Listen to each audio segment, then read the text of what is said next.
This video was made possible by the support on Patreon. Throughout Magic's history, there have been many decks that do game-breaking things. Decks that can deal infinite damage and gain infinite life. Decks that summon Emrakul on turn 4. Even decks that stop your opponent from playing the game entirely. A lot of these decks involve putting together pieces of a convoluted puzzle. This is the story of a deck that ignores all that. A deck that shows you that sometimes the solution to all your problems is a gigantic fucking hammer. There's Colossus Hammer as the re-equip. Colossus Hammer number 2! Wow, Travis. What? Colossus Hammer comes into play, equips, and Andrew Tenjum is destroyed. Dead. Yeah, and here is the Pierce Paladin, the follow-up, and now they're both on the Pierce Paladin. No opportunity to get that one. There's facing down lethal. That's what the hammer deck wants to do. The hammer shenanigans are, oh my goodness. Oh no. Oh wow. Second hammer. And wow. That was short. So that was short. We might be in for a short finals here. I mentioned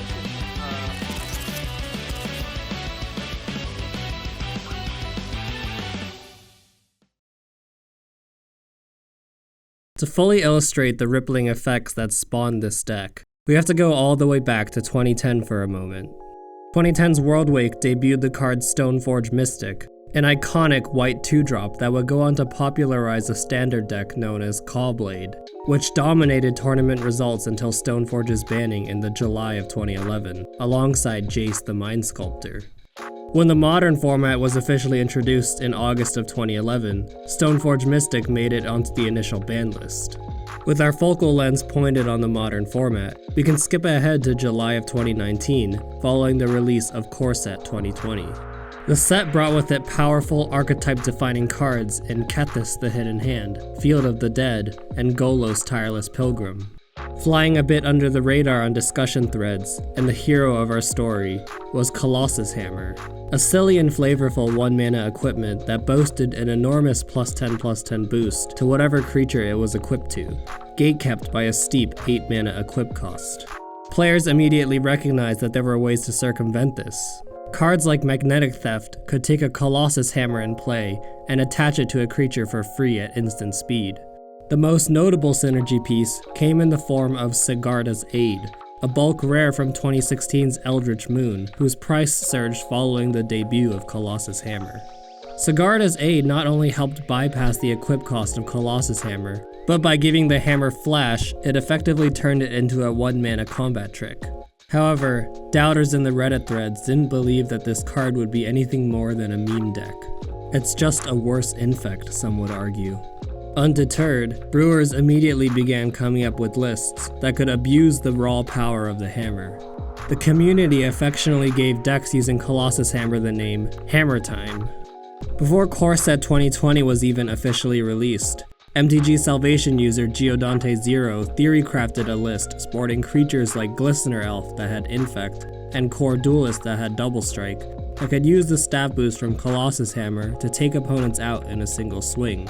In this list, they included 4 copies of Sigarda's Aid and 4 copies of Magnetic Theft to cheat the hammer's equip cost. To find the hammer, they also included 4 copies of Steel Shaper's Gift and 4 copies of Open the Armory.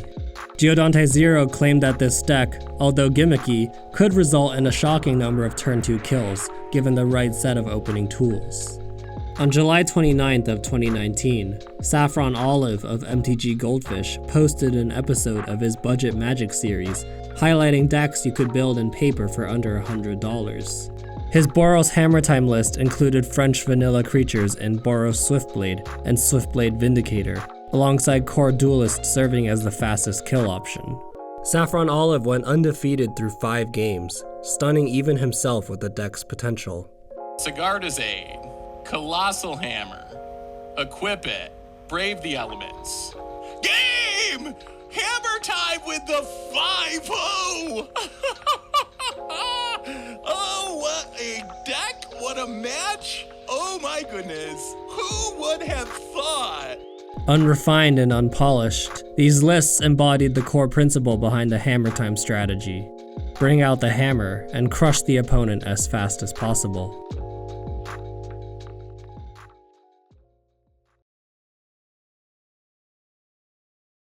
On August 27, 2019, almost 8 years after its initial banning, Stoneforge Mystic was unbanned in Modern. The power level had been pushed to a point where Wizards felt they could reintroduce Stoneforge Mystic to the format and not have it be as oppressive as it used to be. This was especially thrilling news to Hammer Time players. Magic's best Master of Arms was unleashed back onto the battlefield, now with the shiny new equipment to tutor up. On November 12, 2020, user Stefan Dimov posted to r/modernmagic, a deck he had been having success with in Magic Online leagues. Describing the list as his own brew and pet deck, I believe that Dimov, better known to some as CrusherBot BG, is the player who provided the most innovations and essentially invented the Hammer Time deck as we know it today. Dimov, who started playing the game during Mirrodin Block, stated that he came up with this version of Hammer Time through his love of affinity, equipment, and more specifically the card Pure Steel Paladin. Pure Steel Paladin was introduced in 2011's new Phyrexia. In Modern, it's all niche play, mainly due to its first ability in a deck called Cheerios, a Grapeshot Storm deck featuring lots of 0-mana equipment, giving the deck its name, alongside Retract and SRAM Senior Edificer. Its second ability, however, fit perfectly in the Hammer Time deck, as it could effectively negate Colossus Hammer's downside as long as Metalcraft was active. Calling his deck Pure Steel Affinity / Hammer Time, this list included cards that would become 4 of staples in future Hammer Time decks. These cards were notably absent in the Boros and Infect versions of the strategy. Dimov was not about wasting time. Whereas other decks were fiddling around with 1 and 2 drop creatures, Dimov understood how well 0-drop creatures synergize with equipment. Turn 1, he could drop a creature in addition to a Sigarda's Aid or Colossus Hammer, setting it for a big swing on turn 2. 4 Ornithopters and 4 Memnites filled the 0-mana slot perfectly, serving as both artifacts for Metalcraft and creatures to attack with. Another prominent 4-of in the deck was Inkmoth Nexus. Inkmoth Nexus was a superb card in the list, serving quad purpose as a creature, land, artifact, and alternate win condition. A swing with a hammer-wielding Nexus could kill the opponent instantly because of Infect, particularly relevant at the time because of a Heliod deck that could gain infinite life. Dimov underlined many tricks that this deck could perform that could catch an unprepared opponent off guard. One of them was with Inkmoth Nexus, involving a neat trick with layers. Colossus Hammer notably makes the creature it's equipped to lose flying.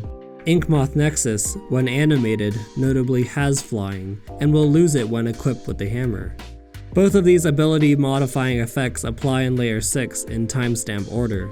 However, activating Inkmoth Nexus's ability again, after it's been equipped, will create a second effect with a timestamp above that of Colossus Hammer, thus giving the Nexus flying again. Using Sigarda's Aid, Ornithopter can achieve a similar evasion trick. If you attack with a hammerless Ornithopter, and your opponent can't block the flyer, you can flash in the Colossus Hammer and attach it to the Ornithopter after no blocks have been declared. One of the last staples was the recently unbanned Stoneforge Mystic. Stoneforge Mystic bundled a tutor, a creature, and counterspell protection into one versatile card. This enabled the deck to run a toolbox of different equipments besides Colossus Hammer. One of the best weapons for this deck was the recently released Shadow Spear from Theros Beyond Death. Dimov said he tried Loxodon Warhammer in the past but found it too clunky.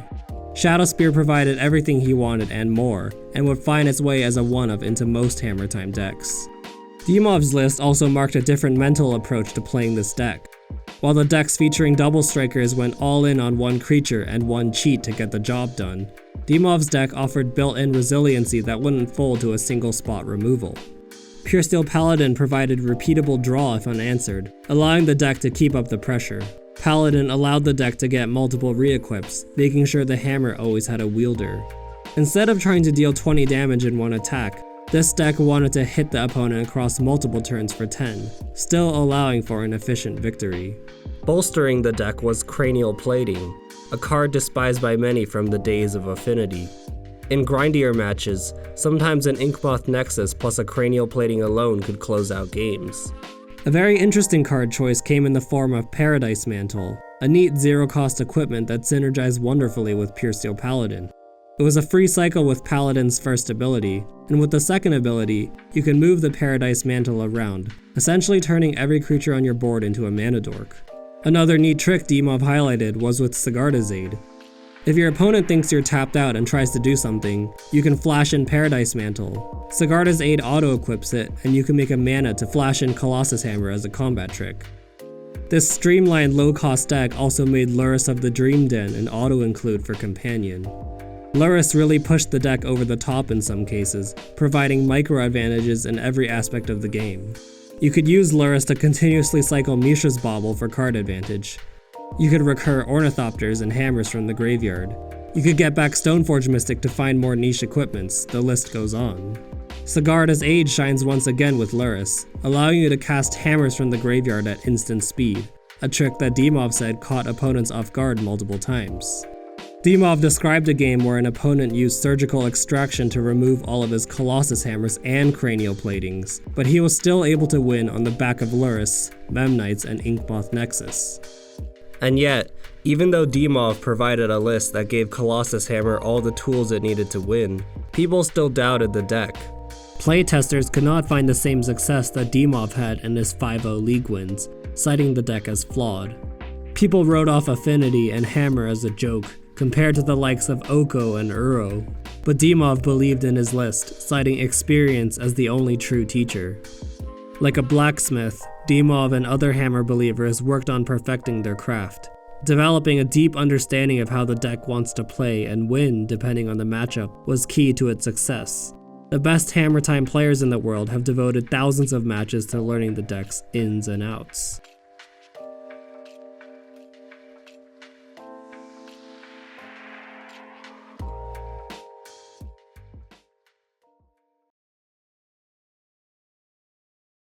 Despite the slow start, Colossus Hammer was finally beginning to reach the limelight, and pro players were taking interest, making their own innovations. In 2020, only 4 decks using Colossus Hammer were recorded on MTG Top 8 at the competitive level and above. In 2021, that number jumped to 187. Modern Horizons 2 brought along some new tools for the Hammer Time deck. Esper Sentinel was the perfect one-drop, being both an artifact creature and providing card advantage. The ridiculously powerful Urza Saga was a land that could tutor for a hammer, further adding to the deck's consistency. What more could the Hammer Time deck ask for? Hammer decks also universally began to run Springleaf Drum over Paradise Mantle, since it synergized so well with the 0-drop Ornithopters and Memnites, almost like a build-your-own Mox Opal. Part of what caught my interest in Hammer Time was the fact that different lists throughout its history all seemed to splash different colors. Hammer Time could be played in every white color pair available, as well as mono white, showing the archetype's strength and versatility. Situated at the top of the meta, other decks have finally begun to tech against it. The Hammer Time deck has to adapt, but what direction should it go? Pro player Ari Lax wrote in December of 2021 an article titled Dissecting the Various Shades of Colossus Hammer in Modern, where he breaks down all the different types of Hammer Time decks present and how they address issues challenging the deck's performance. He first identifies Hammer Time's biggest weakness: itself. Hammer Time defeats itself by needing to take multiple mulligans in order to find a hand that can win.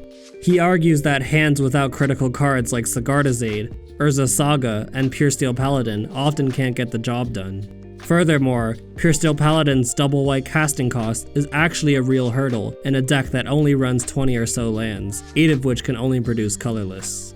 The second challenge is removal.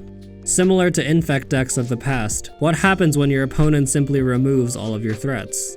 Whereas Infect typically ran cards like Vines of Vastwood, the standard Hammer list didn't offer any form of protection. Cards like Engineered Explosives on 0 was an extremely efficient way to sweep all of your Memnites and Ornithopters off the board.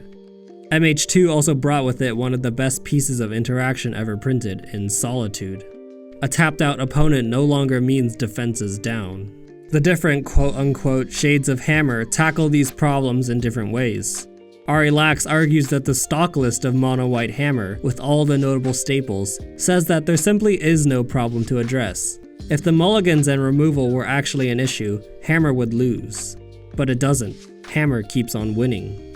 Slight adjustments to Stefan Dimov's list from 2020 have been made, notably in the addition of Giver of Runes from MH1. While it does provide its upsides, Ari Lax also points out some detrimental interactions with the card. If the opposing control player attempts to solitude your creature in response to a Sigarda's Aid trigger, you can give your creature protection from white, which would stop solitude, but it would also fizzle your own Sigarda's Aid trigger. More importantly, in the mirror matchup, giving your creatures protection from colorless to dodge opposing Ornithopters and Memnites would also make it so they couldn't be equipped with Colossus Hammer. Remember that E in debt. Hammer Time player Will Krueger offers a solution to the mulligan and removal issue with his Orzhov Hammer list, running cards like Core Outfitter to increase opening hand consistency, and sideboard copies of Thoughtseize and Sanctifier and Vec to deal with troublesome interaction. Another Hammer Time list flying around, this time splashing red, plays Magnetic Theft from the early days of Hammer. It not only adds more fast equips for consistency, but it also creates an interesting layer in the mirror matchups where you can use Magnetic Theft to steal opposing hammers. Selesnya is yet another take on fighting Hammer's enemies. Instead of taking a defensive plan against interaction, this strategy splashes green for Ancient Stirrings, taking on a more disruptive approach. Ancient Stirrings allows the deck to more aggressively find Urza Saga, as well as Pithing Needles, Torpor Orbs, and Relic of Progenitus. Protection comes in the form of sideboard copies of Veil of Summer. Also in the sideboard is Cathar Commando, which synergizes greatly with Lurrus to continuously blow up pesky permanents and opposing hammers. Azorius Hammer takes Disruption another step further, including actual counterspells in the sideboard in the form of Mana Leak. Thieving Skydiver also works in the mirror match to steal opposing hammers. 2021's Hammer adaptations come full circle with Crusher Bot BG's own evolution of the mono-white hammer list. Ari Lax notes Dimov's bold decision to cut Lurrus in favor of a traditional Swordblade package, now bolstered by the new Nettlecyst from MH2. You don't have to worry as much about removal if Nettlecyst and Cranial Plating can make every creature a massive threat at a low equip cost. Hammer was quickly asserting itself as one of the most skill-testing decks in the format. Not only do you have a multitude of different builds to try, piloting the deck requires an equal amount of finesse and understanding of unique interactions. Will Krueger and Matt Hoey piloted the Orzhov version of Hammer in the 2021 NRG Chicago Modern Trial. In round 4 of the Swiss, Will Krueger barely maintains his lossless record by surviving Atasha's Hideous Laughter with 1 card remaining in his deck, pulling off the win next turn with double Colossus Hammer. Both Krueger and Hoey qualify for the top 8 after 9 rounds of Swiss, Will Krueger with an impressive record of 7 wins and 2 draws, making him the #1 seed for the quarterfinals. Matthew Hoey had an equally impressive record of 7-1-1, marking Hammer's dominance of this tournament.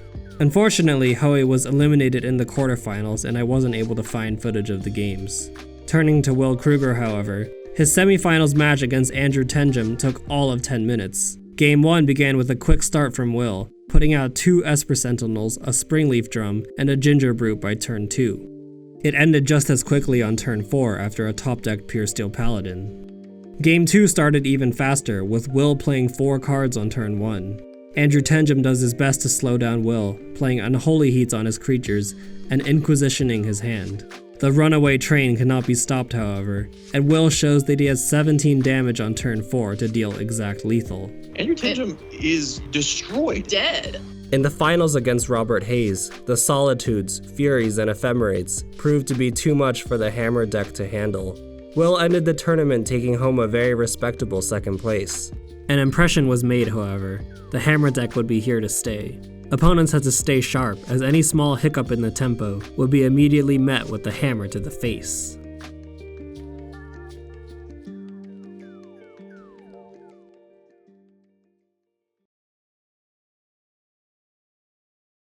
"2022 was here, and Hammer was bonking its way through the competition.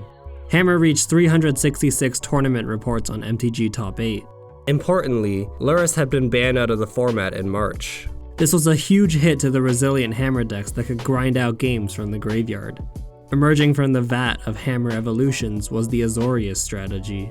Prolific Hammer player Travis Brown, aka Disgruntled Elk, brought an Azorius Hammer list to SCGCONDallas in 2022. One of the reasons why the deck splashed blue was for the reality chip. Travis remarked that the card excelled at forcing your opponents to play the way you need to play. While Hammer threatens the opponents on the ground with stats, the reality chip threatens the opponent with card advantage. If the opponent deals with one, you can always win through the other. The sideboard contained copies of Teferi Time Raveler, an answer to the opponent's instant speed interaction, as well as stopping Cascade. The best sideboard card came in the form of Lavinia Azorius Renegade. It first and foremost provided a blanket solution to all the Cascade decks and the Evoke Elementals. It was also cheap at 2 mana, and was a creature that could wield the all-important hammer. It was everything the deck wanted in the sideboard. A quick note, the reality chip doesn't have an equip ability, but rather a reconfigure ability. It still works with Pure Steel Paladin though, because Pure Steel Paladin's text just says, equipment you control have equip 0, distinctly different from a card like Forge Anew. The banning of Lurrus also opened up Stoneforge Mystic to include higher end threats, such as the aforementioned Nettlecyst, and another MH2 bomb in Kaldra Complete, a power creep to the days of Batterskull. My favorite matchup from this tournament was in the quarterfinals, featuring the Hammer Time mirror match between Travis Brown and Ian Plantz. Game 1 featured aggressive mulligans to find the necessary pieces to kill the opposing player quickly. On turn 3, Ian attacks with a Pure Steel Paladin and flashes in Colossus Hammer after no blocks are declared. Off the Pure Steel draw, he finds Urza Saga, allowing him to drop a second hammer. The doors to Game 1 closed soon after that. Game 2 showcased a disgusting interaction between the Reality Chip and Sigarda's Aid. After declaring attacks with Inkmoth Nexus, Travis casts Colossus Hammer at instant speed off the top of the library, allowing the Inkmoth to deal lethal infect damage. Not even a Thoughtseize could have played around that. It's a play so disguised it almost feels like cheating. Game 3, Ian drops turn 1 Colossus Hammer and Ornithopter, setting up for a turn 2 Pure Steel Paladin. Turn 2 arrives and Ian doesn't skip a beat, playing his cards and swinging for 10. Travis is on the back foot. Turn 4, Ian casts Steel Shaper's Gift, threatening to find Shadow Spear to have lethal trample damage. And as Ian moves Shadow Spear out of his hand to put it on the stack, Travis just as quickly reveals Spell Pierce, countering the Shadow Spear before Ian can even utter the words. This is a huge setback for Ian because he misses out on 2 Pure Steel Paladin draws, and he doesn't have Metalcraft active anymore. A couple turns later, Travis's Urza Saga threatens to find his own Shadow Spear, and with a second Colossus Hammer in hand, there's no way Ian can stop the incoming lethal damage. Game 3 goes to Travis. Travis ended up taking a well-earned first place over 931 other entrants, winning the finals with a clean 2-0. A couple months later in St. Louis, Travis Brown and Jordan Lidsky qualify for the top 8 of the NRG Series tournament. Travis was still on Azorius Hammer, but Jordan was playing a mono-white version, arguing that sometimes the best way to win is with a streamlined bonking to the face. The mono-white deck still had ways to fight even without Lavinia and Spell Pierce. Dranith Magistrate was great at shutting down the Cascade decks, as well as decks comboing with Underworld Breach, which would be largely important as you'll soon come to see. On his way into the top 8, Jordan Lidsky faces off against Damian Del Nero, playing Eldrazi Tron.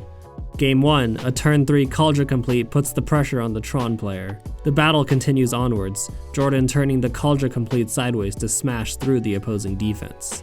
Eventually, he breaks the doors down, after equipping the Germ token with a Shadow Spear and Colossus Hammer. This deck is so ridiculous. I mean, look at the board. 2 lands in play, a 16/16 First Strike Trample, Lifelink, Indestructible Haste Germ, and 37 life, on top of a board full of permanents. In Game 3 of this match, Lidsky plays Stoneforge Mystic on turn 2, finding Colossus Hammer, and then makes mana with Springleaf Drum to cast Sigarda's Aid. On turn 4, Damian's slower start continues to get crushed as Colossus Hammer comes down, and Lidsky swings for 12. On Damian's turn, he casts Karn the Great Creator, and in desperation and playing to his outs, animates Pithing Needle with Karn +1 in order to block the hammer. Lidsky swiftly clears the blocker with Path to Exile, sealing his record at 7-1 and first seed for the top 8. In the semifinals, Travis Brown faces off against Jesse Robkin, who is playing Izzet Breach. Kaldra Complete proved its mettle once again in Game 1, allowing Travis to win the game after turning it sideways a couple times. No hammer necessary. In Game 2, things are looking good for Travis despite a turn 3 fused Wear and Tear from Jesse to take down Travis's Urza Saga and Springleaf Drum. On turn 4, Travis has Hammer and Pure Steel Paladin in play and chips Jesse for 11 down to 7. Jesse manages to turn the corner by drawing Mox Amber, and with Underworld Breach in hand, she combos off, milling through her deck and casting Thassa's Oracle. Time for Game 3. After some unfortunate opening hands, Travis is on a mulligan to 5. He deploys Stoneforge Mystic on turn 2, finding Colossus Hammer, but Jesse swiftly kills it with Unholy Heat. On turn 3, Travis casts Pure Steel Paladin and sticks a hammer onto it, and prays that he gets to the next turn. On her turn, Jesse casts Grinding Station from the graveyard with Emery, and shows Underworld Breach. The combo has been assembled, and the game is over. Moving on to the finals, it's up to Jordan Lidsky to avenge his fallen Hammer comrade. Game 1, Jordan wastes no time getting into the red zone. Turn 2, Jordan has 7 permanents in play and is attacking for 10. Jesse uses Ether Spellbomb to bounce the Ornithopter away on her turn while Jordan is tapped out, in order to avoid any combat tricks. On turn 3, Jordan animates Inkmoth Nexus and attacks, and shows a second hammer to deal lethal infect damage. In Game 2, Jordan shows one of his silver bullets to the Breach deck in Drannith Magistrate. Jesse casts Tear, destroying Jordan's Urza Saga, leaving him with only 1 land in play, and then casts Lightning Bolt on the Magistrate. With very little permanence left on Jordan's side of the board, this time it's Jesse heading into the red zone, punching for 8 with the Urza Saga constructs. Jordan finds no answer and scoops, moving on to Game 3. In Game 3, Jordan casts Stoneforge Mystic on turn 2, tutoring up a Colossus Hammer and casts it using mana from Springleaf Drum. Jesse immediately removes the Stoneforge Mystic using Unholy Heat. Ledger Shredder comes down on Jesse's turn. Back to Jordan, he casts Pure Steel Paladin and then Colossus Hammer, triggering Ledger Shredder's Connive, but more importantly, turning on Metalcraft for Jordan. Jordan attaches both hammers to Pure Steel Paladin, threatening to hit for 22 next turn. Jesse uses Ether Spellbomb to bounce the Pure Steel Paladin, buying herself another turn before having to answer the hammers.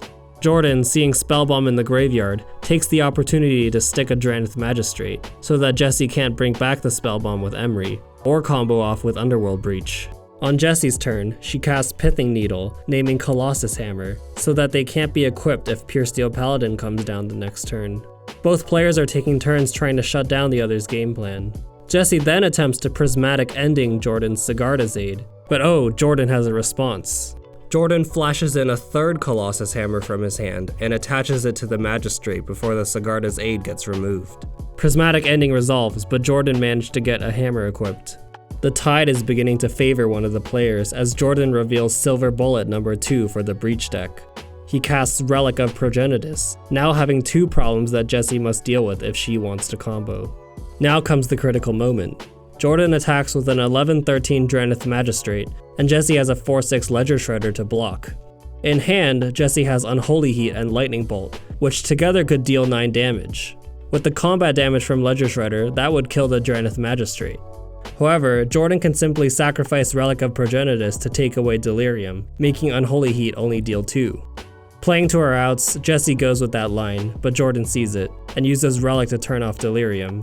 Drannith Magistrate survives, and with that in play, Jesse has no way to combo, and so she concedes the game. Victory for the Hammer. 2022 was winding to a close. Hammer had more than proven its worth and earned its respectable share of the meta. Pro player Simon Nielsen piloted Hammer Time to the first seed of the top 8 at the 400-player LMS Trieste in early 2023. Jonas Nike made the top 8 of the 1,000-player LMS Prague with Hammer Time 10 days prior.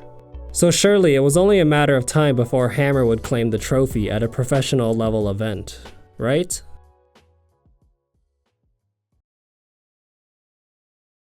Hammer Time had begun to lose its footing in the modern speed game. But why? Solitude decks were running rampant. Colossus Hammer's big stat attacks were becoming less effective. 2023's Lord of the Rings printed one of the most obscene control deck tools in The One Ring. Hammer's ability to threaten a kill out of nowhere was significantly hindered by the control deck's ability to suddenly gain 1 turn of free immunity, as well as ways to refuel. And you know, that does a great job of bridging the gap. Oh, that is a very, very big draw here. Yeah. So not only does this effectively fog that Fury for a turn, but it also does a nice job of overcoming the grief because Calcano has protection. That was such a great draw. And more cards coming.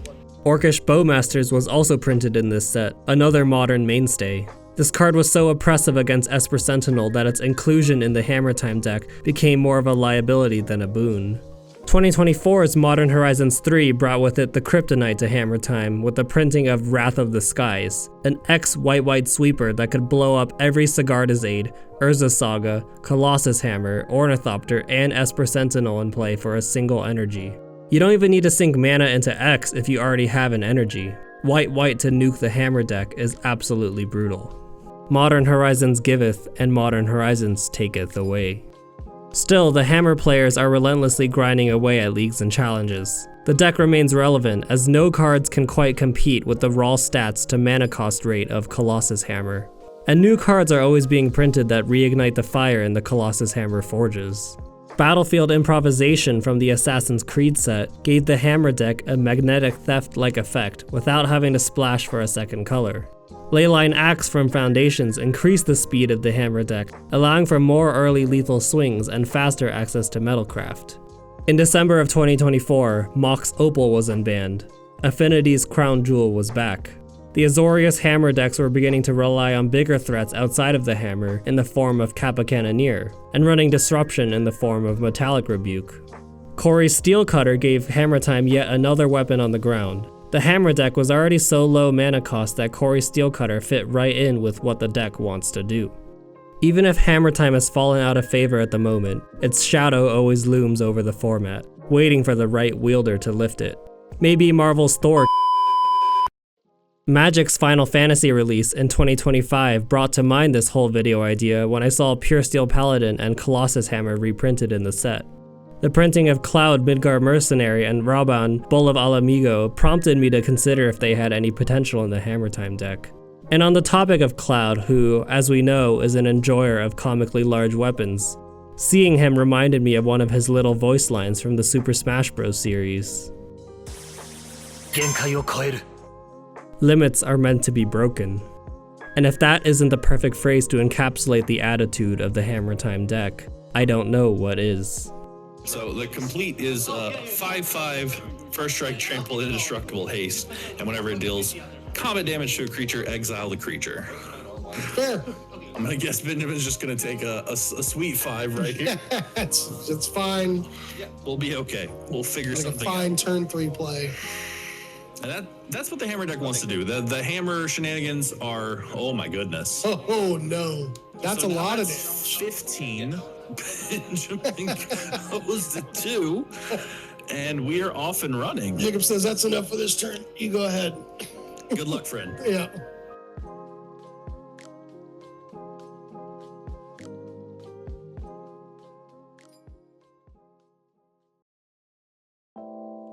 Thank you kindly for watching all the way to the end. If you enjoyed this video, leave a like and a comment. If you want to support the channel and see more, a subscribe would be much appreciated.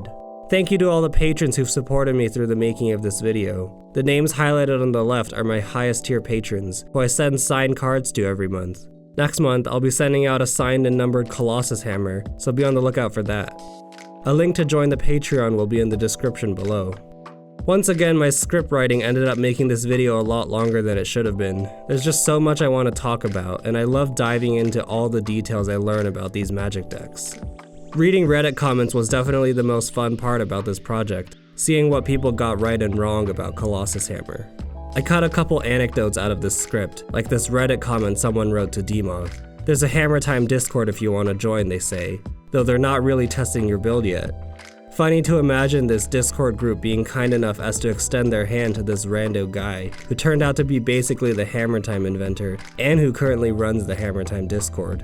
Part of me was really nervous about making this video, since some of the Hammer Time players have, fittingly, very brash, outspoken personalities. Not in a bad way, they're just very opinionated. If I get anything wrong in this video, which I probably did, they'll come after me for sure. Anyway, that's all I have to say. Super special thanks if you listened to my ramblings in the end card, and are hearing this right now. My next project is already in the works, and it's going to be about those wispy ephemera that we call clouds. Thanks for watching, and see you next time.